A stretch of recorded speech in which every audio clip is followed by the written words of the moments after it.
Hello friends, ನಮಸ್ತೆ. Welcome to my cooking channel ಮನೆ ರುಚಿ ಮೈಸೂರು. ಎಲ್ಲರೂ ಹೇಗಿದ್ದೀರಾ? ಚೆನ್ನಾಗಿದ್ದೀರಾ ಅಂದ್ಕೊಂಡಿದ್ದೀನಿ.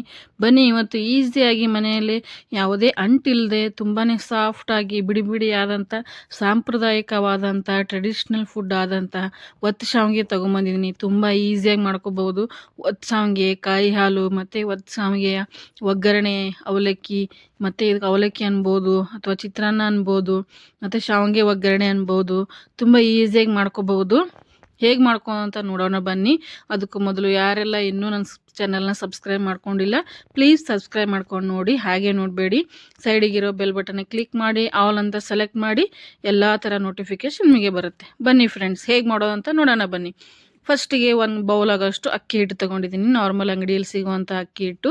ಈ ಕಪ್ಪಿನಿಂದ 3 ಕಪ್ ಅಷ್ಟು ಅಕ್ಕಿ ಹಿಟ್ಟನ್ನ ಚೆನ್ನಾಗಿ ಜರಡಿ ಮಾಡಿಕೊಂಡು ಒಂದು ಬೌಲಲ್ಲಿ ಹಾಕ್ಕೊಂಡಿದ್ದೀನಿ. ಅಂದರೆ 1 ಬೌಲು ಅಕ್ಕಿ ಹಿಟ್ಟು. ಕಪ್ಪಲ್ಲಿ ನೋಡಿದ್ರೆ, ಬಟ್ಲಲ್ಲಿ ನೋಡಿದ್ರೆ 3 ಬಟ್ಲಷ್ಟು ತೊಗೊಂಡಿದ್ದೀನಿ.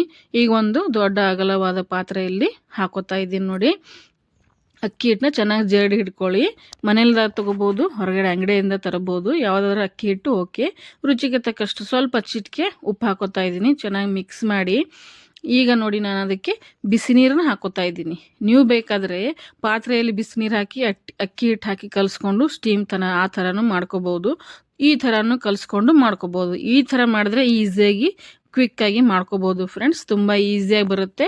ಹೊಸ ಹೊಸ ಹೊಸ ರೆಸಿಪಿಗಳು ಟ್ರೈ ಮಾಡ್ತಾ ಇರ್ತಾರೆ ನೋಡಿ ಬಿಗ್ನರ್ಸು, ಅವರಿಗೆ ಈ ಥರ ಮಾಡೋಕ್ಕೆ ಈಸಿ ಆಗುತ್ತೆ. ಯಾಕಂದರೆ ಅಳತೆ ಪ್ರಮಾಣ ಹೆಚ್ಚು ಕಡಿಮೆ ಆದ್ರೂ ಹಿಟ್ಟನ್ನ ಸರಿಯಾಗಿ ಬರುತ್ತೆ. ಪಾತ್ರೆಯಲ್ಲಿ ಮಾಡಿ ಸ್ಟೀಮ್ ಮಾಡೋದಾದರೆ ಕರೆಕ್ಟ್ ಅಳತೆ ಬೇಕಾಗುತ್ತೆ. ನೋಡಿ, ಈ ಥರ ಗಟ್ಟಿಯಾಗಿ ಬಿಸಿ ನೀರಲ್ಲಿ ಕಲಿಸ್ಕೊಂಡು ಇಟ್ಕೋಬೇಕು. ಈ ಥರ ಗಟ್ಟಿಯಾಗಿರಬೇಕು, ಸಾಫ್ಟಾಗಿ ಮಾಡಬೇಡಿ. ಈ ಥರ ಗಟ್ಟಿಯಾಗಿ ಕಲಿಸ್ಕೋಬೇಕಾಗತ್ತೆ. ಅಂದರೆ ಒತ್ತು ಶಾವಿಗೆ ಕಡಿಯಲ್ಲ ಮತ್ತು ಬಿಡಿ ಬಿಡಿಯಾಗಿ ಅಂಟಿಲ್ದೆ ಬರುತ್ತೆ. ನೋಡಿ, ಒತ್ತು ತೋರಿಸ್ತಾ ಇದ್ದೀನಿ. ನೋಡಿ, ಸ್ವಲ್ಪ ಬಾಳೆ ಎಲೆಗೆ ನಾನು ಎಣ್ಣೆ ಹಚ್ತಾ ಇದ್ದೀನಿ. ನೀವು ಬೇಕಾದರೆ ಪಾತ್ರೆಯಲ್ಲಿ ಪ್ಲೇಟಲ್ಲೂ ಮಾಡ್ಕೋಬೋದು. ಇಲ್ಲಿ ನೋಡಿ, ಬಾಳೆ ಎಲೆಗೆ ನಾನು ಸ್ವಲ್ಪ ಎಣ್ಣೆ ಹಚ್ಕೊಂಡು, ಈ ಕಡೆ ಒತ್ತು ಶಾವಿಗೆ, ನಾನು ಯಾವುದೇ ಒತ್ತು ಶಾವಿಗೆ ಮಷೀನ್ ಇಲ್ಲ. ಈ ಥರ ನಾವು ಚಕ್ಲಿ ಮಾಡೋ ಮಣಿಯಲ್ಲೂ ಸಹ ಮಾಡ್ಕೋಬೋದು, ಏನು ತೊಂದರೆ ಇಲ್ಲ. ಚಿಕ್ಕ ಶೇವದು ಸಾಚೆ ಬರುತ್ತೆ ನೋಡಿ, ಅದರಲ್ಲಿ ನಾವು ಒತ್ತು ಶಾವಿಗೆನ ಮಾಡ್ಕೋಬೋದು. ತುಂಬ ವಿಧಾನದಲ್ಲಿ ಮಾಡ್ಕೋತಾರೆ ಒತ್ತು ಶಾವಿಗೆ. ಟ್ರೆಡಿಷ್ನಲ್ ಫುಡ್ ಅಲ್ವಾ ಇದು. ಮಷಿನ್ ಇಲ್ಲದೆ ಮಾಡ್ಕೋಬೋದು, ಹಾಗೇನು ಮಾಡ್ಕೋಬೋದು. ನೋಡಿ, ಎಲ್ಲದಕ್ಕೂ ಸಾಚೆಗೆ ನಾನು ಎಣ್ಣೆ ಹಚ್ಕೊಂಡಿದ್ದೀನಿ. ಈ ಥರ ರೋಲ್ ಥರ ಮಾಡಿಕೊಂಡು ಎಷ್ಟು ಹಿಡಿಯುತ್ತೆ ಅಷ್ಟು ಅಕ್ಕಿ ಹಿಟ್ಟನ್ನ ಕಲಿಸ್ಕೊಂಡು ಹಾಕೋಬೇಕು. ನೋಡಿ, ಈ ಥರ ರೋಲ್ ಮಾಡಿ, ಈ ಸಾಚೆ ಇರುತ್ತೆ ನೋಡಿ, ದಪ್ಪದಾದ ಶೇವ್ದು ಸಾಚೆ ತೊಗೊಳ್ಳಿ, ಸಣ್ಣದಾದ ತೊಗೋಬೋದು. ಒತ್ತು ಶಾವಿಗೆ ಸ್ಟೀಮ್ ಆದಮೇಲೆ ಎಲ್ಲನೂ ಚೆನ್ನಾಗಿರುತ್ತೆ. ಸಣ್ಣ ಸಾಚೆನೂ ತೊಗೋಬೋದು, ದೊಡ್ಡ ಸಾಚೆನೂ ತೊಗೋಬೋದು. ಈ ಥರ ನಾವು ಎಷ್ಟು ಹಿಡಿಯುತ್ತೆ ನೋಡಿ ಅಷ್ಟು ಹಾಕ್ಕೊಂಡು ಫಿಲ್ ಮಾಡಿ, ಸ್ವಲ್ಪ ಬಿಸಿ ನೀರಲ್ಲಿ ಕಲಿಸಿದ್ರೆ ಏನಾಗುತ್ತೆ, ಚೆನ್ನಾಗಿ ಕೂತ್ಕೊಳ್ಳುತ್ತೆ, ಚೆನ್ನಾಗಿ ಬಿಡಿ ಬಿಡಿಯಾಗಿ ಬರುತ್ತೆ. ನೋಡಿ, ಒತ್ತಾ ಇದ್ದೀನಿ. ನೋಡಿ ಎಷ್ಟು ಮಸ್ತಾಗಿ ಬಂದಿದೆ. ವಾವ್, ನೋಡಿ, ಎಲ್ಲೂ ಕಡಿತಾನೂ ಇಲ್ಲ, ಎಲ್ಲಿ ಗಟ್ಟಿಯಾಗೂ ಇಲ್ಲ, ಎಷ್ಟು ಸಾಫ್ಟಾಗಿ ಈಸಿಯಾಗಿ ಬರ್ತಾಯಿದೆ. ನೋಡಿ, ಇಲ್ಲಿ ಒತ್ತು ತೋರಿಸ್ತಾ ಇದ್ದೀವಲ್ವ, ಸಖತ್ತಾಗಿ ಬಂದಿದೆಯಲ್ವ. ನೀವು ಯಾವ ಥರ ಉದ್ದನೂ ಹಾಕೋಬೋದು, ದಪ್ಪನೂ ಹಾಕೋಬೋದು, ಜಾಸ್ತಿ ಲೇಯರು ಹಾಕೋಬೋದು. ನೋಡಿ, ನಾನು ಇಷ್ಟು ಮಾಡ್ತಾಯಿದ್ದೀನಿ. ನೋಡಿ, ಎಷ್ಟು ಮಸ್ತಾಗಿ ಬಂದಿದೆ ಅಲ್ವಾ. ಈಗ ನಾನು ಇಡ್ಲಿ ಪಾತ್ರೆಯಲ್ಲಿ ಸ್ಟೀಮ್ ಮಾಡ್ತಾಯಿದ್ದೀನಿ ಫ್ರೆಂಡ್ಸ್. ನೀವು ಡೈರೆಕ್ಟ್ ಹಿಟ್ಟನ್ನ ಸ್ಟೀಮ್ ಮಾಡ್ಕೊಂಡು ಮಾಡಿದ್ರೆ ಸ್ಟೀಮ್ ಮಾಡೋ ಅವಶ್ಯಕತೆ ಇರೋದಿಲ್ಲ. ಹಾಗೆ ಹಾಕ್ಕೊಂಡು ಕಾಯಿ ಹಾಲು ಹಾಕ್ಕೊಂಡು ತಿನ್ಬೋದು. ನಾನಿಲ್ಲಿ ಹಿಟ್ಟು ಕಲಿಸಿದ್ದೀನಲ್ವ ಬಿಸಿನೀರಲ್ಲಿ, ಅದಕ್ಕೆ ಒಂದು 5ರಿಂದ 10 ನಿಮಿಷ ಸ್ಟೀಮ್ ಮಾಡ್ಕೋಬೇಕು ಚೆನ್ನಾಗಿ. ನೋಡಿ, ಅಷ್ಟು ಮಸ್ತಾಗಿ ಕಾಣಿಸ್ತಿದೆ ಅಲ್ವಾ ನೋಡೋಕ್ಕೆ. ವಾವ್, ಸಖತ್ತಾಗಿದೆ ಅಲ್ವಾ. ತಿನ್ನೋಕ್ಕೂ ಅಷ್ಟೇ ರುಚಿಯಾಗಿರುತ್ತೆ. ನೋಡಿ, ಈ ಥರ ಒಂದು 10ರಿಂದ 12 ನಿಮಿಷ ನಾನು ಸ್ಟೀಮ್ ಮಾಡಿದ್ದೀನಿ. ನೀವು ಡೈರೆಕ್ಟು ಇಡ್ಲಿ ಪಾತ್ರೆಯಲ್ಲೂ ಹಾಕೋಬೋದು. ನಾನು ಕಾಯಿ ಇದರಲ್ಲಿ ಬಾಳೆ ಎಲೆಯಲ್ಲಿ ಹಾಕೋತಾ ಇದ್ದೀನಿ, ಸ್ವಲ್ಪ ಟೇಸ್ಟ್ ಚೆನ್ನಾಗಿರುತ್ತೆ ಅಂತ. ಈ ಕಡೆ ನೋಡಿ, 1 ಕಪ್ ಅಷ್ಟು ನಾನು ಕಾಯಿನ ತೊಗೊಂಡು ನೀರು ಹಾಕ್ಕೊಂಡು ಚೆನ್ನಾಗಿ ಕಾಯಿ ಹಾಲು ತಗೊಂಡಿದ್ದೀನಿ. ಈ ಥರ 2-3 ಸತಿ ನಾವು ಮಿಕ್ಸಿ ಮಾಡಿಕೊಂಡ್ರೆ ಕಾಯಿ ಹಾಲು ಸೋಸ್ಕೊಂಡ್ರೆ ಬಂದುಬಿಡುತ್ತೆ. ಅದೇನು ತೋರಿಸಿಲ್ಲ ವಿಡಿಯೋದಲ್ಲಿ, ಈಸಿ ಅಲ್ವಾ. ಕಾಯಿನ ಚೆನ್ನಾಗಿ ರುಬ್ಬಿಟ್ಟು ಹಾಲನ್ನ ಸೋಸ್ಕೊಳ್ಳೋದು. ನನಗೆ ಎಷ್ಟು ಬೇಕಷ್ಟು ಬೆಲ್ಲ ಹಾಕೋತಾ ಇದ್ದೀನಿ. ಇದಕ್ಕೆ ಜಾಸ್ತಿ ಏನೂ ಹಾಕೋದಿಲ್ಲ. ಬೇಕಾದರೆ ನೀವು ಗಸಗಸೆ, ಕಡಲೆಪಪ್ಪು ಎಲ್ಲ ಪೌಡ್ರ್ ಮಾಡಿ ಹಾಕೋಬೋದು. ನಾನು ಇದನ್ನು ಹಾಕ್ತಾಯಿಲ್ಲ. ಸ್ವಲ್ಪ ಏಲಕ್ಕಿ ಪುಡಿ, ಬೆಲ್ಲ ನೋಡ್ಕೊಳ್ಳಿ, ಕಮ್ಮಿ ಆದರೆ ಇನ್ನೂ ನೀವು ರುಚಿ ಜಾಸ್ತಿ ಬೇಕಾದರೆ ಹಾಕೋಬೋದು. ಸ್ವಲ್ಪ ಡ್ರೈ ಫ್ರೂಟ್ಸ್ ಹಾಕೋತಾ ಇದ್ದೀನಿ, ತಿನ್ನೋಕ್ಕೆ ಚೆನ್ನಾಗಿರುತ್ತೆ ಅಂತ, ತುಂಬ ಟೇಸ್ಟಿಯಾಗೂ ಇರುತ್ತೆ. ಗಸಗಸೆ ಜೊತೆ ನೀವು ಹಾಕೋಬೋದು, ಕಡಲೆ ಪುಡಿನ ಹಾಕೋಬೋದು, ಪುಟಾಣಿ ಅಂತಾರಲ್ವ ಅದು ಪೌಡ್ರು ಹಾಕೋಬೋದು.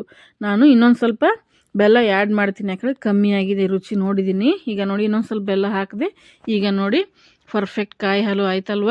ನೀವು ಬೇಕಾದರೆ ಗಸಗಸೆ ಕಡಲೆಪಪ್ಪು ಪೌಡ್ರ್ ಹಾಕ್ಕೊಂಡು ಮಾಡ್ಕೋಬೋದು.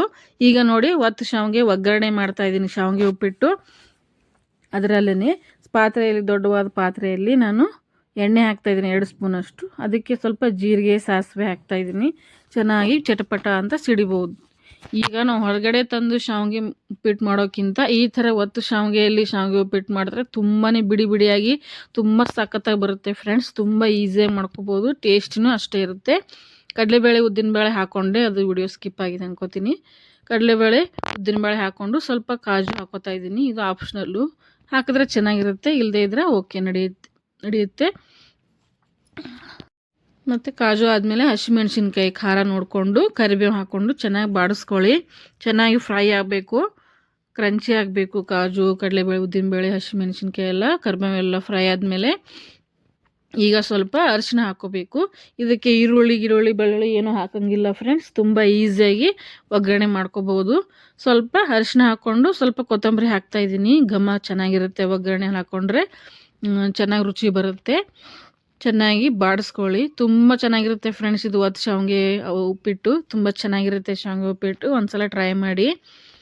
ಮತ್ತು ರುಚಿಗೆ ತಕ್ಕಷ್ಟು ಉಪ್ಪು ಹಾಕ್ಕೊಂಡು ಸ್ವಲ್ಪ ಸಕ್ಕರೆ ಹಾಕ್ಕೊಂಡು ಚೆನ್ನಾಗಿ ಬಾಡಿಸ್ಕೊಂಡು ಪಾತ್ರೆನ ತೆಗೆದಿಟ್ಕೊಳ್ಳಿ. ಆ ಕಡೆ ಬಿಸಿ ಬಿಸಿ ಇರುವ ಒತ್ತು ಶಾವಿಗೆನ ಸ್ವಲ್ಪ ರುಚಿಗೆ ಇಟ್ಕೊಂಡು ಸ್ವಲ್ಪ ಖಾರಕ್ಕೆ ನಾನು ಹಾಕೋತಾ ಇದ್ದೀನಿ. ಈಗ ಸ್ವಲ್ಪ ಕಾಯಿ ಹಾಲು ಜೊತೆ ತಿನ್ನೋಕ್ಕೆ ಸೈಡಿಗೆ ಇಟ್ಟಿದ್ದೀನಿ. ಸ್ವಲ್ಪ ಇನ್ನೇನು ಮಾಡಿದ್ದೀನಿ, ಅವರು ಶಾವಿಗೆ ಉಪ್ಪಿಟ್ಟನ್ನ ರೆಡಿ ಮಾಡ್ಕೊಂಡಿದ್ದೀನಿ ನೋಡಿ ಫ್ರೆಂಡ್ಸ್. ಈ ಥರ ಬಿಡಿ ಬಿಡಿ ಮಾಡಿಕೊಂಡು ನೀವನ್ನ ಚೆನ್ನಾಗಿ ಕೈಯಿಂದನೇ ಕಲಿಸ್ಕೋಬೇಕು ಫ್ರೆಂಡ್ಸ್. ತುಂಬ ಜರ ಬಿಸಿ ಇರುತ್ತೆ. ಸ್ವಲ್ಪ ಒಗ್ಗರಣೆ ನೋಡಿಕೊಂಡು ನೋಡಿ ಎಷ್ಟು ಬಿಡಿ ಬಿಡಿಯಾಗಿ ಬಂದಿದೆ ಅಲ್ವಾ, ತುಂಬ ಸಖತ್ತಾಗಿ ಬಂದಿದೆ. ಸ್ವಲ್ಪ ನೀವು ಖಾರನೂ ಮಾಡ್ಕೋಬೋದು, ಈ ಕಡೆ ಕಾಯಲ್ಲಿ ಜೊತೆ ತಿನ್ನೋಕ್ಕೂ ಇಟ್ಕೋಬೋದು. ನೋಡಿ 1 ಕಪ್ಪಷ್ಟು ಅಕ್ಕಿ ಇಟ್ಟಿದ್ರೆ ನೋಡಿ ಈ ಕಡೆ ಶಾವಿಗೆ ಉಪ್ಪಿಟ್ಟು ರೆಡಿ ಆಯಿತು. ಈ ಕಡೆ ಒತ್ತು ಶಾವಿಗೆ ಹಾಲು, ಕಾಯಿ ಹಾಲು ರೆಡಿ ಆಗುತ್ತೆ ಫ್ರೆಂಡ್ಸ್. ನೋಡಿ ಎಷ್ಟು ಮಸ್ತಾಗಿದೆ. ಮೇಲ್ಗಡೆ ಸ್ವಲ್ಪ ಲೆಮನ್ ಜ್ಯೂಸನ್ನ ಹಾಕೋಬೇಕು. ಸಖತ್ತಾಗಿರುತ್ತೆ ಫ್ರೆಂಡ್ಸ್. ನೋಡಿ ಎಷ್ಟು ಈಸಿಯಾಗಿ 2 ಟ್ರೆಡಿಷ್ನಲ್ ಫುಡ್ಡು ರೆಡಿ ಆಗುತ್ತೆ. 1 ಕಪ್ಪಷ್ಟು ಅಕ್ಕಿ ಇಟ್ಟಿದ್ರೆ ಸಾಕು ನೋಡಿ ಫ್ರೆಂಡ್ಸ್. ಈಸಿಯಾಗಿ ಮಾಡ್ಕೋಬೋದು. ಯಾವುದೇ ಮಷಿನ್ ಬೇಡ, ಏನೂ ಬೇಡ ಫ್ರೆಂಡ್ಸ್. ಒತ್ತು ಶಾವಿಗೆಗೆ ಚಕ್ಲಿ ಮನೆಯಲ್ಲೇ ನಾವು ಈಸಿಯಾಗಿ ಮಾಡ್ಕೋಬೋದು. ಈ ಕಡೆ ನೋಡಿ ಕಾಯಿ ಹಾಲು ಸರ್ವ್ ಮಾಡ್ತಾಯಿದ್ದೀನಿ ನೋಡಿ.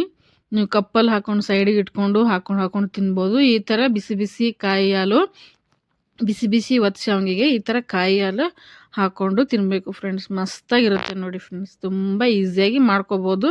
ಮತ್ತು ಒಳ್ಳೆ ಟ್ರೆಡಿಷ್ನಲ್ ಫುಡ್ ಅಲ್ವಾ, ರಿಚ್ ಆಗಿರುತ್ತೆ ಟೇಸ್ಟು. ನೋಡಿ ಮಸ್ತಾಗಿರುತ್ತೆ.